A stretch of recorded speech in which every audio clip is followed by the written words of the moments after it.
ہجر اسود کی تنصیب۔ ہجر اسود سیاہ رنگ کا ایک مقدس پتھر ہے جو کعبہ شریف کی دیوار میں نصب ہے۔ ہجر کا مطلب پتھر اور اسود کالے کو کہتے ہیں۔ حضور اکرم صلی اللہ علیہ وآلہ وسلم کی عمر مبارک 35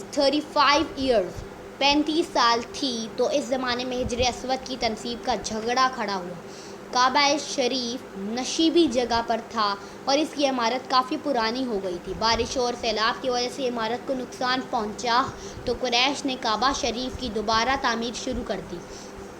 جب کعبہ شریف کی دیواریں بلند ہوئی تو ہجر اسود کو اس کے اصل مقام پر رکھنے کا مسئلہ پیدا ہوا۔ ہر قبیلہ چاہتا تھا کہ ہجر اسود کو دیوار میں رکھنے کا مبارک کام وہ کرے۔ اس پر جھگڑا ہوا اور کئی دن جاری رہا۔ آخر یہ طے پایا کہ اگلے دن صبح کے وقت جو شخص سب سے پہلے مسجد حرام میں داخل ہو وہی اس جھگڑے کا فیصلہ کرے گا۔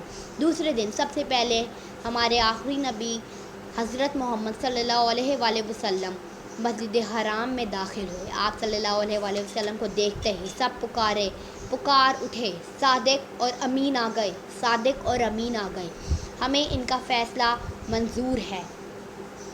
آپ صلی اللہ علیہ وآلہ وسلم نے اس جھگڑے کا حال سننے کے بعد ایک چادر منگوائی اور ہجر اسود کو اٹھا کر اس چادر میں رکھا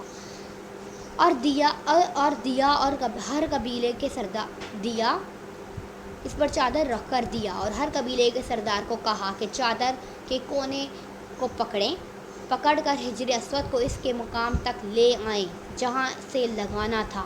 جب ہجر اسود اس مقام تک آ گیا تو آپ صلی اللہ علیہ وآلہ وسلم نے اپنے مبارک ہاتھوں سے اس کی اصل جگہ پر لگا دیا۔ آپ صلی اللہ علیہ وآلہ وسلم کی دانش مندی اور اچھے فیصلے سے تمام قبیلے خوش ہو گئے اور لڑائی کا خطرہ ٹل گیا۔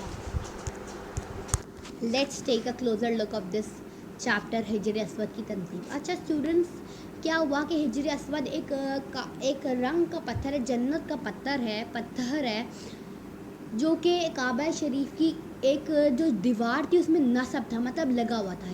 ہجر کا مطلب پتھر اور جو ہے اسود اسے کالے کو کہتے ہیں۔ اسود کا مطلب کالا ہے۔ اس وقت حضور اکرم صلی اللہ علیہ وآلہ وسلم کی عمر مبارکہ 35 ایئرس تھی اور ہجرت اسود کی تنصیب کا جھگڑا ہو گیا۔ سیلاب، بارشوں کی وجہ سے جو اس کی بلڈنگ تھی، جو اللہ تعالیٰ کے گھر کی بلڈنگ، وہ ٹوٹ چکی تھی، تو سب نے ایک نئی دیواریں بنانا شروع کی۔ ٹھیک ہے، جب دیواریں کھڑی ہو گئیں، 4 دیواری ہو گئی اور دیواریں اونچی کھڑی ہو گئیں تو جھگڑا ہو گیا کہ وہ والا قبیلے کا سردار اور قبیلہ کہہ رہا ہے ہم کریں گے، وہ کہہ رہا ہے ہم کریں گے۔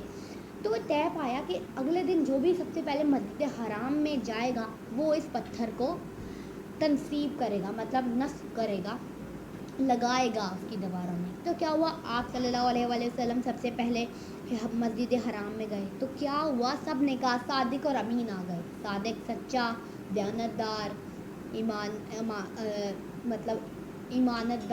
دیانتدار۔ تو آپ صلی اللہ علیہ وآلہ وسلم نے اتنا اچھا فیصلہ کیا اور انہوں نے کہا کہ انہوں نے ایک چادر منگوائی، اس کے اوپر ہجر اسود رکھ دیا اور سارے قبیلوں کے سردار کو کہا ایک کونا ادھر، یہ والا کونا آپ پکڑیں، یہ والا کونا۔ وہ سارے دور سے لے کر خانہ کعبہ کی طرف گئے، وہاں پہ وہ چادر پکڑ کے وہاں پہ رکھا پتھر، اور پھر آپ صلی اللہ علیہ وسلم نے اپنے مبارک ہاتھوں سے اسے نصب کر دیا خانہ کعبہ میں۔ دس از دا اسٹوری۔